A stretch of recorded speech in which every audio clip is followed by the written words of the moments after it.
Good morning and welcome to another episode of Sunday Story. We've got a pretty cool story with some pretty cool characters. The names of these characters are wonderful. We've got a David, good name. We've got a Samuel, great name. And we've got a few others. Anyway, in order to tell you this story, I'm going to need help from my usual friends. I'm going to need to have Ian and Bethan and maybe some cuddly characters on the sofa with me. Enjoy. The teeny weeny true king. God's people had a new land. Now they wanted a king. But God is your king, Samuel told them. He is the one who looks after you best. We want a real king, they said. One we can see. God knew that a king might not be kind to his people or look after them as well as he would. But God's people didn't care. They wanted a king, and they wanted him now. So God gave them a king.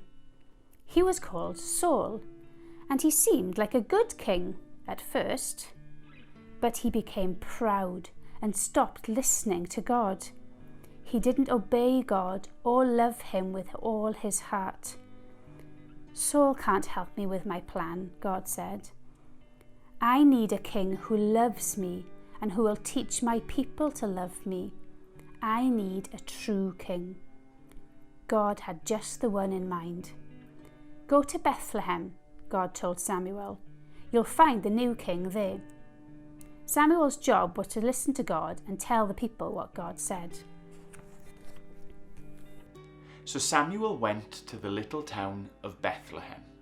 God told Samuel to go to Jesse's house. God was going to choose one of Jesse's sons to be the new king. Jesse had 7 strong sons. Now, in those days, if you were going to be the king, you didn't have to be the richest or the cleverest, although that was always nice, but you had to look like a king, which meant that you had to be the tallest and the strongest, so you could carry the longest sword and the biggest armour and defeat everyone. And it didn't hurt to be handsome either. Samuel asked Jesse to bring him each son in turn. So Jesse brought the oldest, tallest, strongest son. This must be the new king, Samuel thought. He looks like a king. But God didn't choose him. You're thinking about what he looks like on the outside, God told Samuel.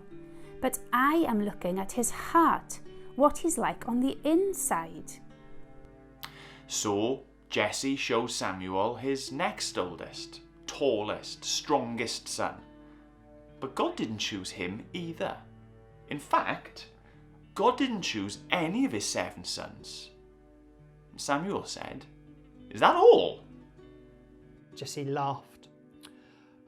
Well, there's the youngest one, but he's just the weakling of the family. He's only teeny.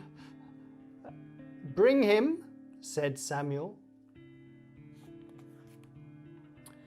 Jesse's youngest son came running up, and God spoke quietly to Samuel. This is the one. His name was David. He has a heart like mine, God said. It is full of love. He will help me with my secret rescue plan. And one of his children's children will be the king. And that king will rule the world forever.